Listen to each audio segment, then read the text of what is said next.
नमस्कार साथियों। कई बच्चे शेयर किए हैं हमारे पास। टीचर गुरुजी ने कुछ पोस्ट किए है। देखिए साथियों, इन्होंने क्या बताया है। रीठ अध्यापक L1 के साथी ऐसे सोच रहे हैं कि फैसला याचिकाकर्ता के फेवर में आ जाता है तो नॉन जॉइनर का परिणाम रिवाइज होगा। तो जो साथी नॉन जॉइनर है उनका किसी का परिणाम रिवाइज नहीं होगा, चिंता मत करो।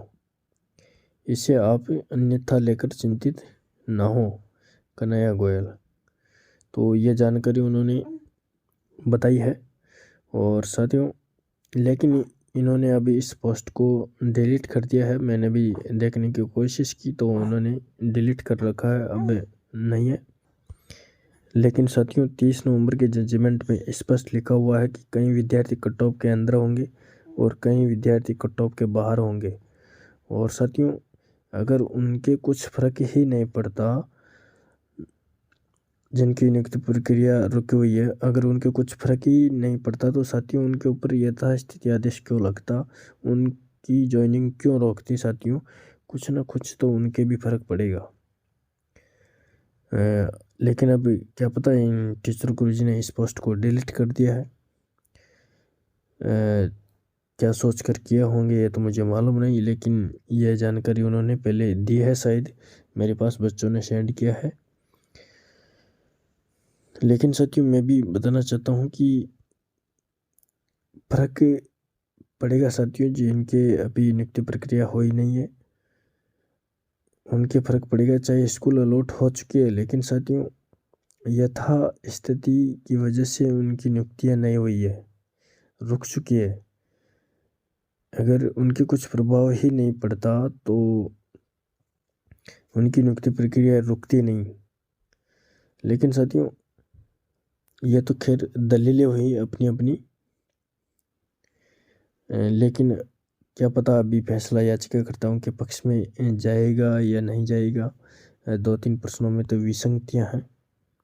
अब उसमें बहुत ढंग से दलीलें पेश कर देगा तो ये बिल्कुल याचिका खारिज भी हो सकती है। अब 29 जनवरी की आगामी सुनवाई है तो उसमें फैसला होता है या नहीं होता है, आगे की डेट मिलती है, क्या होता है उस पर डिपेंड करेगा। लेकिन साथियों, अगर 29 जनवरी को सुनवाई नहीं हो पाई तो फिर आचार संहिता में फंसने की पूरी संभावना है, क्योंकि 16 अप्रैल को लोकसभा के चुनाव है। तो साथियों, फरवरी में आचार संहिता लगना तय है, तो इस वजह से फिर आचार संहिता में फंसेगी।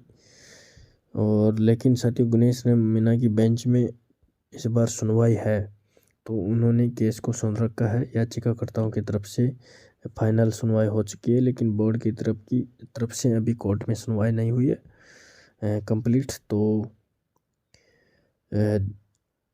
देखते हैं, अगर 29 जनवरी को अच्छा टाइम मिलता है सुनवाई को तो बिल्कुल फाइनल फैसला भी हो सकता है।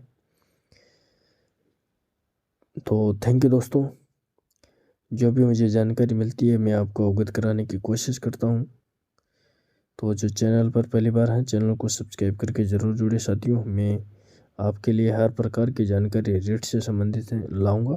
तो जो भी विद्यार्थी चैनल पर पहली बार हैं, चैनल को सब्सक्राइब करके ज़रूर जुड़े। थैंक यू दोस्तों।